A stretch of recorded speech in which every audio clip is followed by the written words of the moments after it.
You are executing a command sequence on an infinite loop. Push, strive, force, manipulate.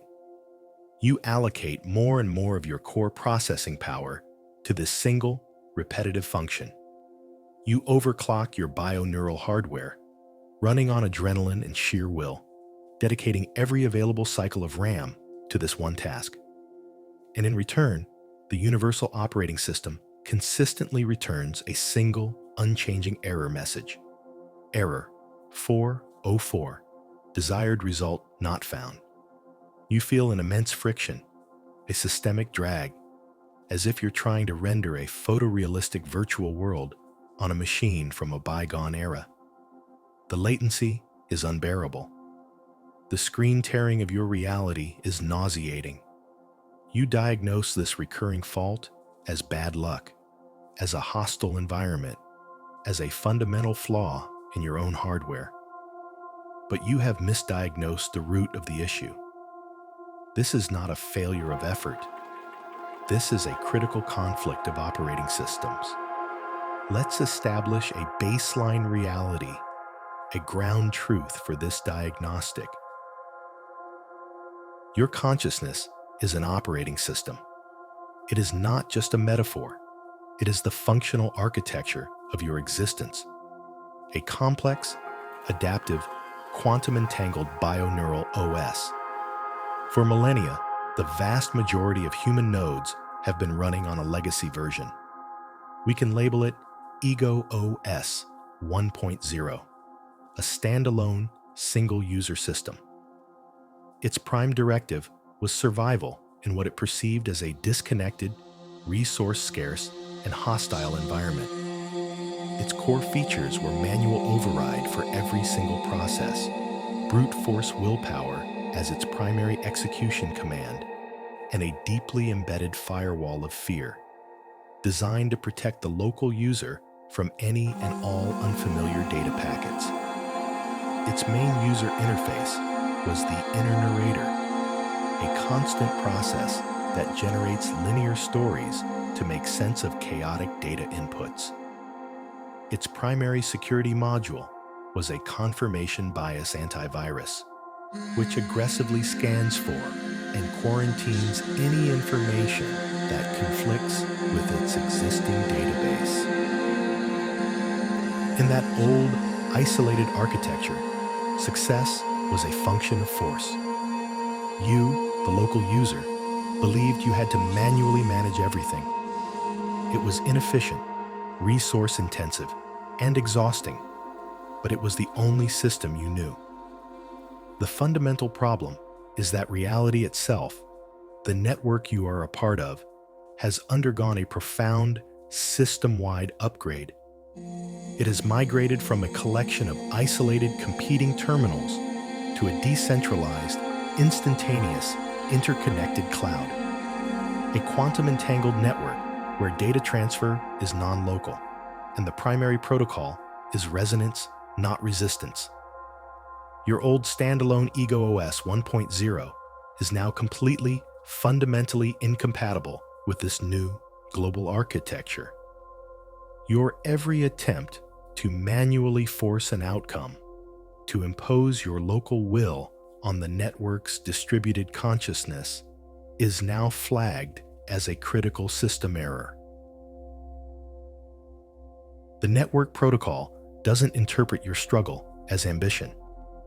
It interprets it as a DDoS attack, a brute force attempt to gain unauthorized root access, a rogue process trying to corrupt the elegant data flow of the entire system. Therefore, the universe isn't blocking you. It is not punishing you. From the system's perspective, there is no emotional judgment attached to this process. It is simply executing a standard security protocol. A stable network, when faced with a malfunctioning or potentially hostile node, must protect the integrity of the whole. It quarantines the node. It throttles your bandwidth. It limits your access to the network's vast resources. That pervasive feeling of being stuck, of your broadcasts being lost in the void, of your most intense efforts dissolving into nothing. That is the sensory experience of being in a system-managed quarantine. You are not unlucky. You are simply running obsolete software that is causing a system conflict. You are trying to use a command line interface in a world that is fully migrated to a seamless, intuitive neural interface. Success in the old paradigm was a hack, a jailbreak. Success in the new paradigm is synchronization, a state of perfect coherence with the network. And as long as you continue to run your hacking scripts, you will remain, by definition, an external anomaly that must be sandboxed for the health of the network. If this diagnostic, this analysis of a core systemic conflict resonates within your own processing, it means your hardware is still viable.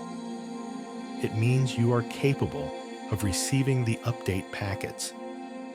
You are not a corrupted file destined for the recycling bin. You are simply a system pending a critical, transformative update. To prepare for this update, we must first learn to correctly parse the data the system has been sending you all along.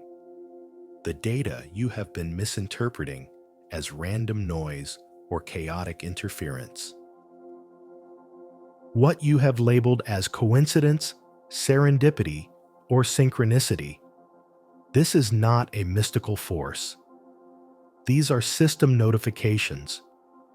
They are precisely targeted push alerts from the main network, indicating an optimal path, a necessary data download, or a pending connection request from another user node that is vital for your next operation. Your intuition, that quiet, persistent background process you so often force quit, is the system's built-in predictive algorithm. It is constantly processing petabytes of network data your conscious user interface cannot handle, to offer you the most efficient, low-energy route to your intended destination. And what about your problems, your failures, your setbacks, your moments of profound crisis? These are not punishments. They are detailed, specific error logs. They are crash reports, generated automatically when a command initiated by you, the user, conflicts with a core, protected system protocol. The error logs are varied, but you trigger them constantly. You chase a goal that is not in alignment with your core code, and you get error 404, desired outcome not found. You try to force your way into a situation or relationship for which your frequency is not calibrated, and you get error 403, access forbidden. You run the same stressful, forceful commands on a loop until your hardware can no longer cope, and you get error 503, service temporarily unavailable, an experience you call burnout. You try to rush a process that requires a specific sequence and timing, and you get error 408, request timeout. The system is not failing you. It is providing precise, technical feedback. But your current OS is programmed to interpret this feedback as a personal failure, which causes you to relaunch the exact same failed command, only this time with more force. You are screaming at the terminal, inputting the same broken code again and again, leading to a cascade of system failures that you experience as anxiety and despair. Imagine you are in a self-driving vehicle with a quantum navigation system. You have input a destination, success. The system has plotted the most efficient, elegant, and harmonious route. But along your old, manually chosen path, a bridge has collapsed. The system instantly detects this structural failure. It flashes an alert. route blocked. Recalculating. It presents a new path. But you, the user, have decided that your original path is the only one. You see the system's alerts not as vital data, but as an intolerable nuisance. You dismiss the notifications. You wrestle with the automated steering, trying to force the vehicle towards the abyss of the collapsed bridge. You are pressing the accelerator to the floor while the system is applying the emergency brakes. You curse the vehicle. You blame the navigation system. You are filled with rage and frustration at the very technology that is actively preventing your self-destruction. The violent struggle, the screeching tires, the blaring alarms. This is your life. This is your lack of success. The single most uncomfortable and necessary thing you must do is take your foot off the accelerator. A technical point. If this data resonates with your internal algorithm, activate the subscription protocol. This serves as a signal to the system that the information packet is valuable and that this node is preparing for a protocol upgrade. We also have a broadcast channel on Telegram for further data streams. So, the struggle ceases. You have taken your foot off the accelerator. You have stopped fighting the error messages. You have acknowledged the system alerts. You are ready to install the update. But a final dialog box appears, pulsing on the screen. System-wide changes pending. Administrator password required to proceed. This password, this final authorization, is the one uncomfortable thing.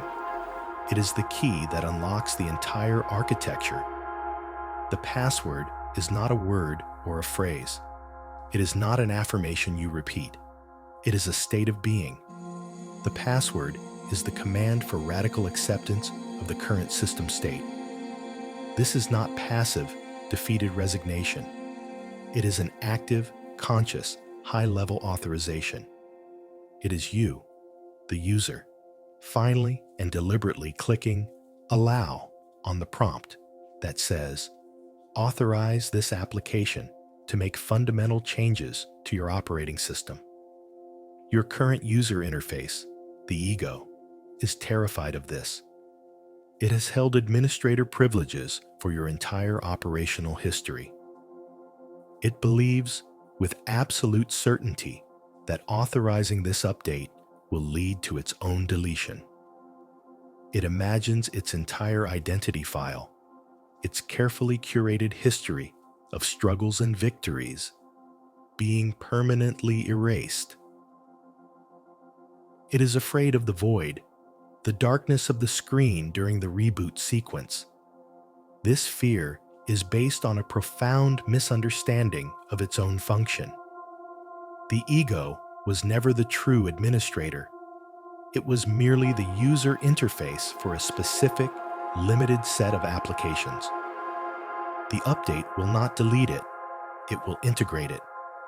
It will remove the malware of fear and the bloatware of past trauma, transforming the ego from a frantic, insecure manual operator into a calm, intuitive, and perfectly integrated co-pilot. The uncomfortable action is the conscious decision to surrender administrative control to the core system, the master kernel of your being, which has a persistent, high-bandwidth, fiber-optic connection to the entire network of reality. It is about letting go of the keyboard and mouse and trusting the background processes that manage the entire system. How is this done? It is not about doing more, but allowing more. It is a process of subtraction. It is about actively identifying and terminating the redundant, looping background processes of worry, regret, and obsessive future simulation that consume 99% of your processing power. This is the true function of meditation.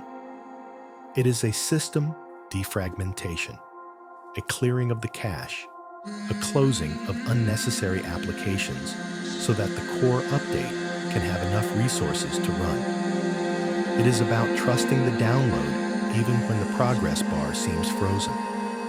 This is the true function of faith, a deep operational trust in the system's master programming.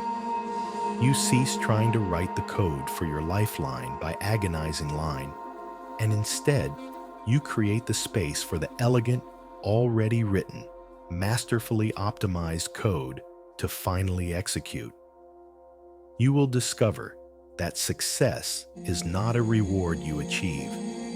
It is the natural, frictionless, low-energy operating state of a fully updated, perfectly synchronized node in the network. The joy, the flow, the sense of purpose, the effortless abundance, these are not features to be won or unlocked. They are the default settings of your new operating system. Your only task is to authorize the installation. If this transmission has initiated an internal update process, execute the command in the comments below. System rebooting.